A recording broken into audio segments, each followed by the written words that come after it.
O Poder do Mito, Episódio 3. Baseado na entrevista dada por Joseph Campbell no ano de 1980. Um ritual é a vivência de um mito. A ausência do mito faz os rituais acabarem ou se tornarem apenas formalidades insípidas. Nas sociedades primitivas, os rituais estabeleciam o indivíduo como parte do grupo, parte de uma sociedade. Os rituais nos mantêm no caminho, mas hoje estamos nos perdendo. Na atualidade, se vê uma separação crescente entre indivíduos e sociedade, em que o indivíduo pensa em si primeiro e até exclusivamente em si. Mesmo que ele pertença a uma coletividade, essa coletividade deve estar ao seu serviço, atender aos seus interesses. Na sociedade atual, os rituais foram reduzidos, diminuídos, simplificados e esvaziados, como o casamento, que foi esvaziado como ritual, virou uma simples cerimônia, uma formalidade. Até se investe muito no glamour e luxo dessa cerimônia, mas isso não recupera sua força ritualística. Uma das formas de se manter os mitos vivos é através dos artistas. A função do artista é a mitologização da vida, do mundo. As pinturas pré-históricas nas cavernas foram feitas por artistas, que são os ancestrais dos artistas visuais atuais. Os xamãs pré-históricos são os correspondentes antigos dos poetas atuais e podemos comparar os atores de teatro aos realizadores dos rituais antigos. É pena que os artistas atuais costumam não ter consciência de sua importância e responsabilidade.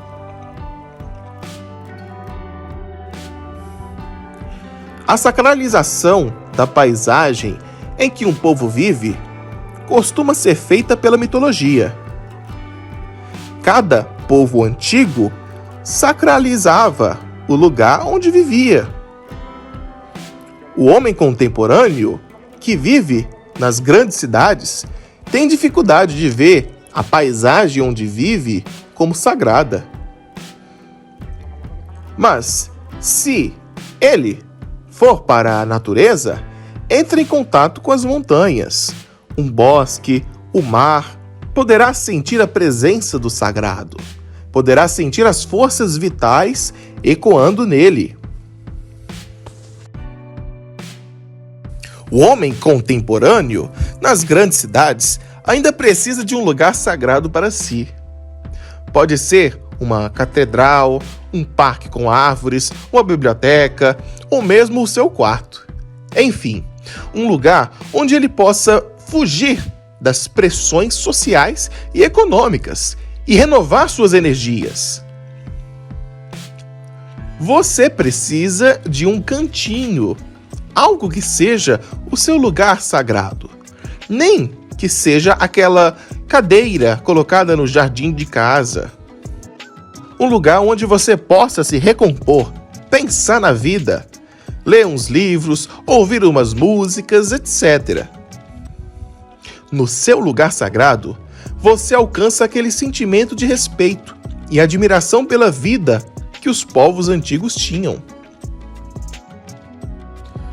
Os povos antigos reinventavam o mundo, criando lugares sagrados, mitologizando animais e plantas. Investiam a terra de poderes espirituais e a própria terra se tornava um templo. Eles davam sentido à realidade, um super sentido que era dado pelo pensamento mítico. Sim, existe uma grande influência do meio ambiente na formação das mitologias. Povos do deserto, ou das florestas, ou das ilhas, terão mitologias adaptadas aos seus habitats. Mais que isso, eles estão ligados à sua paisagem. Ela é sagrada para eles. A sacralização da paisagem é uma função da mitologia.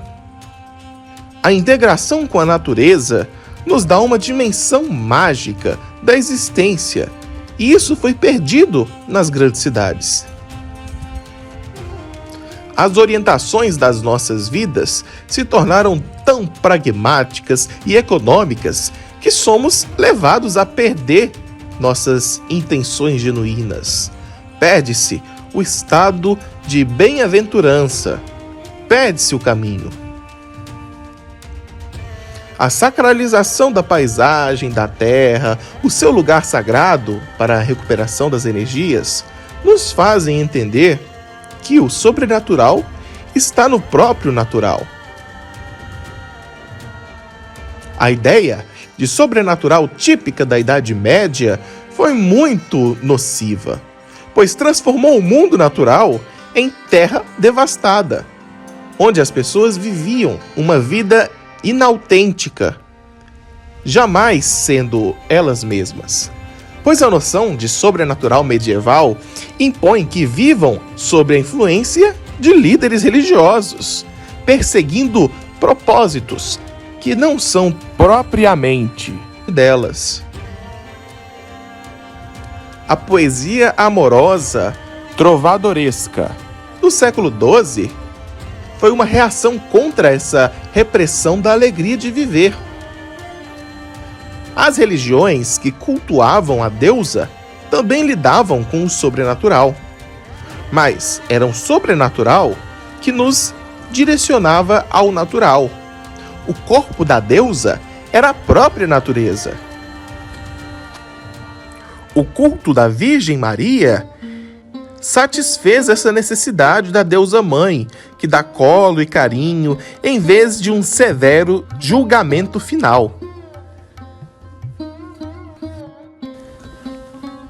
Temos civilizações completamente diferentes, conforme suas mitologias apresentam a natureza como pecaminosa ou como a própria manifestação da divindade.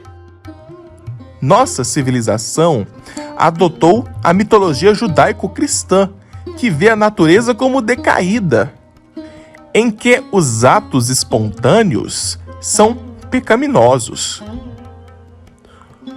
O culto a Maria diminuiu um pouco essa ênfase do sagrado no sobrenatural e o trouxe para o mundo sensível do afeto materno. Uma outra força social que transmite a noção de divindade inerente à própria natureza são os artistas. Ao menos deveria ser. Os artistas são os xamãs da atualidade.